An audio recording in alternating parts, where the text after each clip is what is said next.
2025 was definitely an interesting year for cinema. It had its ups and its downs. It wasn't my favorite year in cinema, but there were definitely a ton of stinkers here that I want to go through today.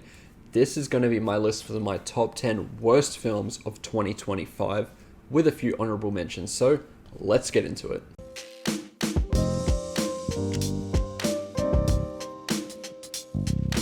First and foremost, a few disclaimers here. This is complete bias on my end. This is just completely my preference. That's how I go into a lot of reviews and lists. I know my shortcomings and my own biases, and that's what you're going to see here. That's what you have to do when you're doing a best and a worst list.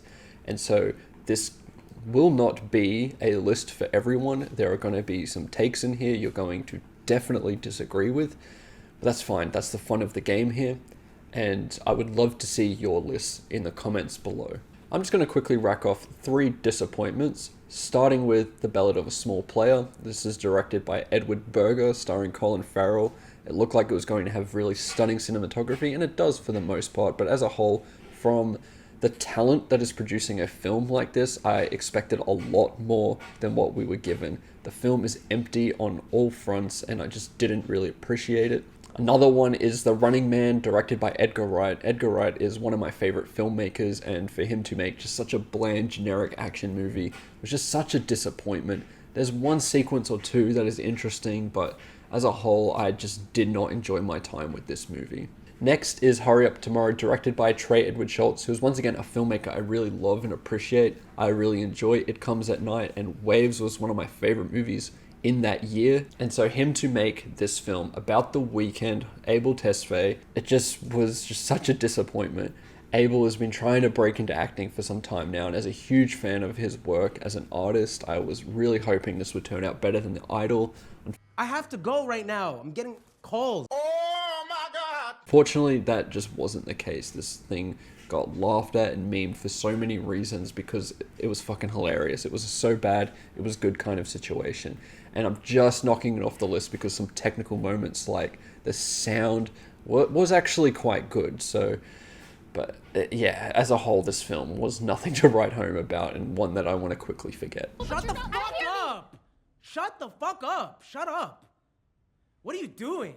Starting off the list here, and this one here is just a real bitter disappointment, and from a director that I really wasn't expecting to deliver a film as poor as this one, is Highest to Lowest from Spike Lee. Spike Lee is a mastermind. I love so many of his works. I just recently saw Malcolm X for the first time earlier in 2025, and I really love that movie, and I have appreciated so much of his work. I love Black Klansman. I love Defy Bloods.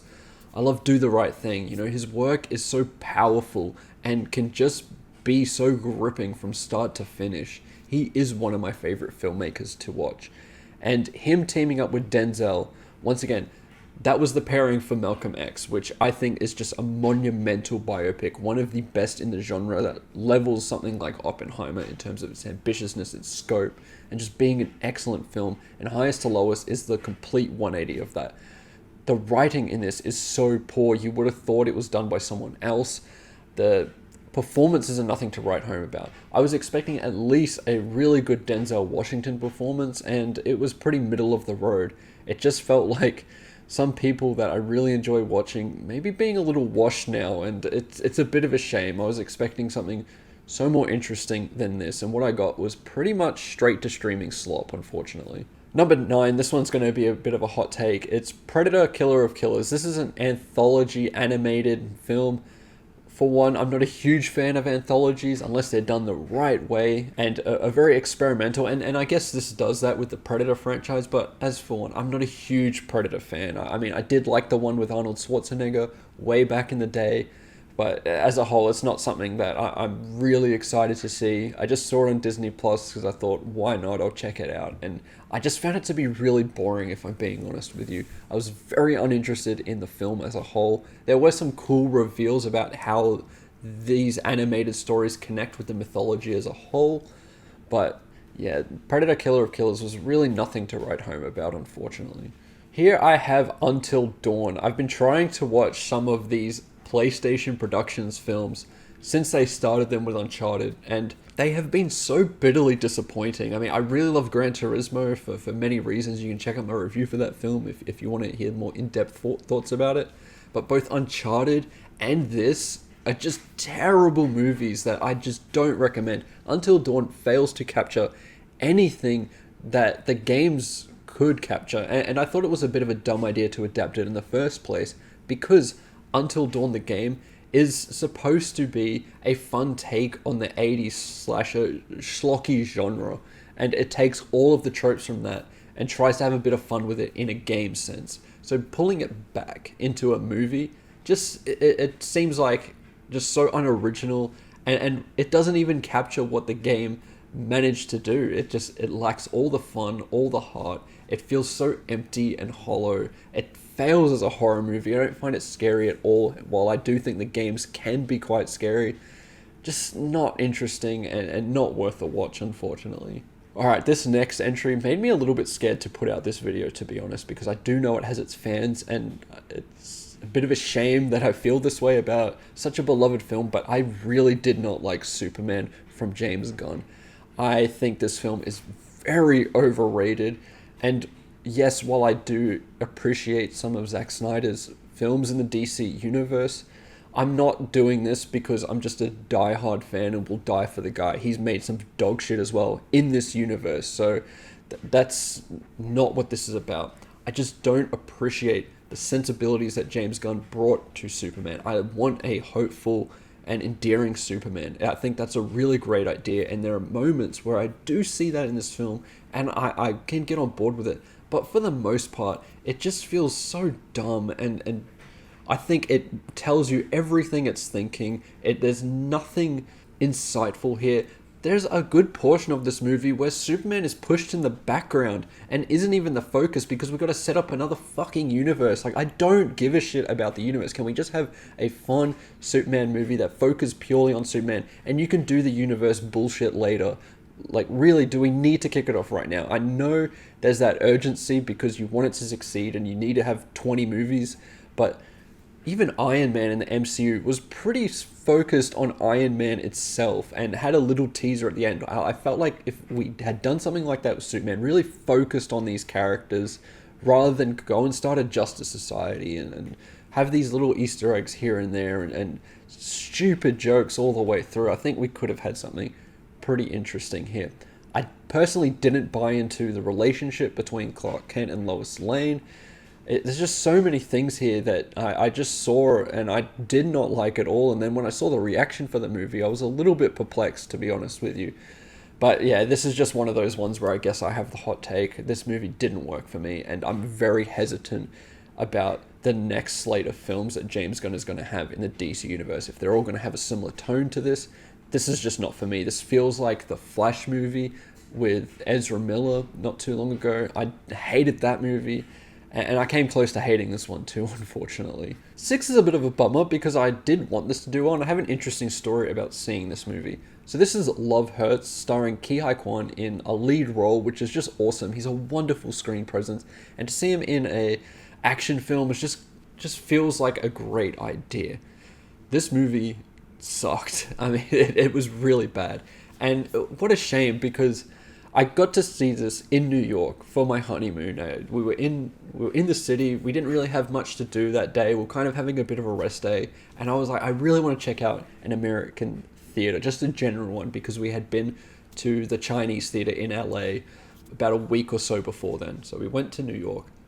We go to an AMC theater. I got to see the Nicole Kidman ad, which was just really cool and felt very bizarre because we don't have those here in Australia, which is weird because she is Australian, but we don't have AMC theaters here, by the by, anyway, who cares? So just that experience of being at an AMC in New York City, that felt really cool, and is an experience I will never forget, but this movie was pure dog shit. I was really just watching it because there was nothing else to watch, and this was the only thing that was playing in the time that we had available, and we went in. There was some entertainment in the beginning. I mean, Ki Hai Kwan can be funny. There is some good action every now and again, but yeah, this thing is just so forgettable. I'm really struggling to remember details about the movie itself. I can only really remember the experience of being at an AMC and that's about it. Number 5, I have Paul W.S. Anderson, not Paul Thomas Anderson, Paul W.S. Anderson's latest film, In the Lost Lands. I mean, yes, his movies have been pretty bad from the jump. I mean, and I'm not denying that, but I have enjoyed a lot of his movies as a so good they're bad kind of way. I actually have a lot of fun with the Resident Evil movies that he did, and I thought Monster Hunter was actually a blast. I had such a good time with those movies, and I wouldn't put them in my worst of the movie list for those years. In the Lost Lands, however, is just plain boring. This is one of those movies that I wanted to fall asleep to. I don't remember really anything about this one. It's another collaboration with Mila Jovovich and Dave Bautista. I think she's like some kind of sorceress. There's some shitty action sequences. There's a horrific use of lighting in this movie. The cinematography is dog shit, and the editing is god awful. That's really all I remember. The narrative itself is just so bland and generic that it was just one where I forgot about it the next day. Number 4, I have an MCU movie, which, even though I don't really love these movies all that much, I never really put them this far down. They're at worst just kind of average, but this one was just so poor, and that's Captain America: Brave New World. This film, I can't believe it cost so much money to make this thing. This movie looked like a streaming movie. The way it was shot, the way it was framed, it just looked awful. And it already lacks any urgency because it's a Captain America film with Falcon. And I know they've turned him into Captain America from the TV show, but this just feels like a TV movie now. It doesn't feel like an actual theatrical experience. And I think it shortchanged a lot of people in terms of what it was going to deliver. Every beat I could predict. There was nothing original or exciting about this. There's no real new developments in the MCU as a whole, and I think whatever does get added will get swept under the rug a little later on because no one for the life of them can remember this movie. This thing has Red Hulk on the poster, and he's not in it properly until the last 10 or so minutes of this movie, where it's a quick boss fight and then it's done. Goodbye. That is pathetic. To have him all over the marketing like they're going to fight and do all these things, and it's just one little thing at the end of the movie, and it was pretty pathetic. That's so lame for a franchise that could deliver at least the entertainment and the spectacle of huge CGI things hitting each other. This thing just didn't work at all. Number 3 is a really D, Z grade movie that probably could even be lower on here. It's Savage Hunt. This is a bear movie that is just pure amateur hour. It's direct to video. You probably don't even know about this movie. It's just a really lame film that it doesn't feel like anyone who made it was qualified to make this thing. You see the bear attack people in a car, for example, and in that scene, you can tell it's a bear head on a stick being poked at the car. There's just things like that where it's just like, it looks awful. They try and hide the bear as much as they can in CGI. For some reason, they need to kill this bear, but every time they want to do it, even though this bear has killed so many people, they always send them into the forest one by one instead of as a group, and it's like, what are we doing here, guys? It's just so silly, so stupid, and it's not really worth the watch. You're probably not even going to get close to watching this thing anyway. Number 2 is a film that is kind of special, and in all intents and purposes, it probably could be number 1, and it is for a lot of people's lists that I've seen. But War of the Worlds, I know it's bad. I know it's horrendous. That's why it's number 2 on this list. But this is one of the funnest movies that I've seen in 2025. This film is straight up hilarious. Just watching it as just a silly comedy, that is so much better than taking this seriously and just being so bitterly disappointed. I knew this film was going to be horrendous in the get-go. I saw some great clips on Twitter for the film, and I was like, fuck it, I gotta see this thing. Jumped in, and it was just as bad as I hoped. It's one of those things where you want it to be terrible, not to the point where it's boring, but to the point where it's just a good time. I got to watch it with my wife, and we're just both having such a laugh at the horrendous performance from Ice Cube, the horrendous editing. I mean, everything to do with filmmaking here is a complete and utter failure. They said they made this during the pandemic, but that's not really an excuse, is it? I mean, there's so many films set in the pandemic that were filmed during the pandemic that are so much better than this one. So there's not really an excuse here. And this had the funding of Amazon.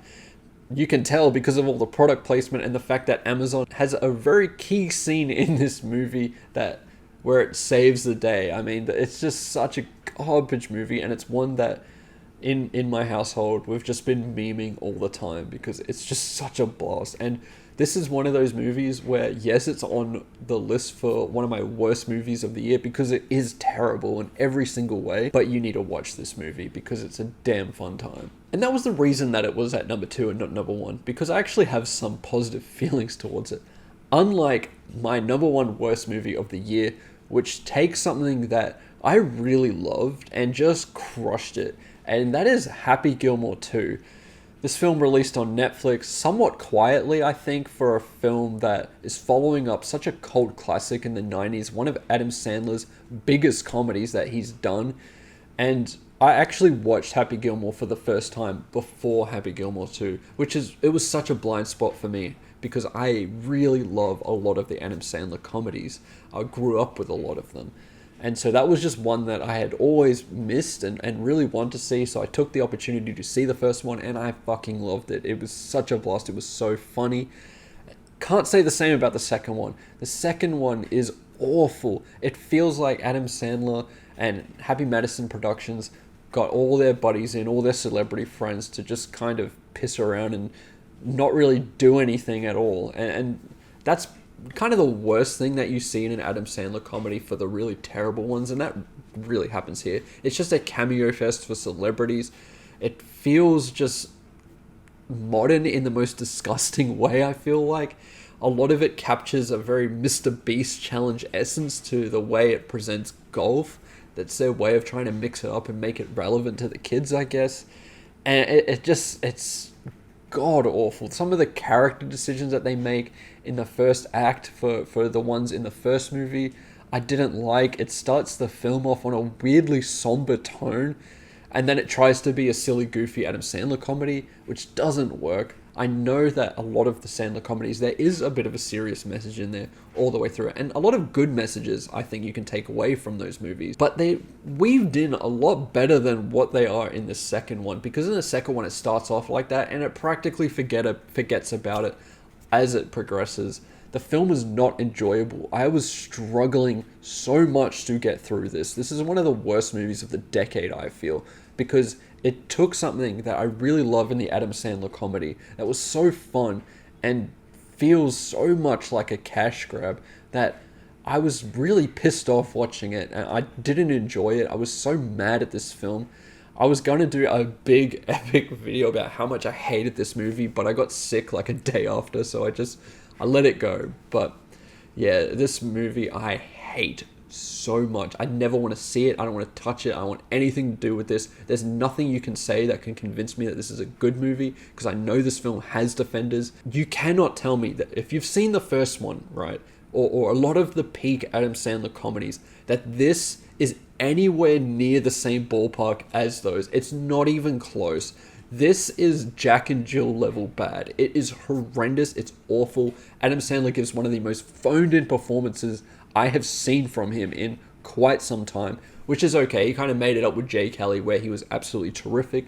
But in fucking Happy Gilmore 2, his legacy sequel, you can feel that this is just there for the check. And this is why this movie's at number 1. I felt that this movie was made in a boardroom. It felt so corporately created and soulless that it's just the type of thing that I don't want to see at all. And that's why Happy Gilmore 2 is number 1, the worst movie of 2025.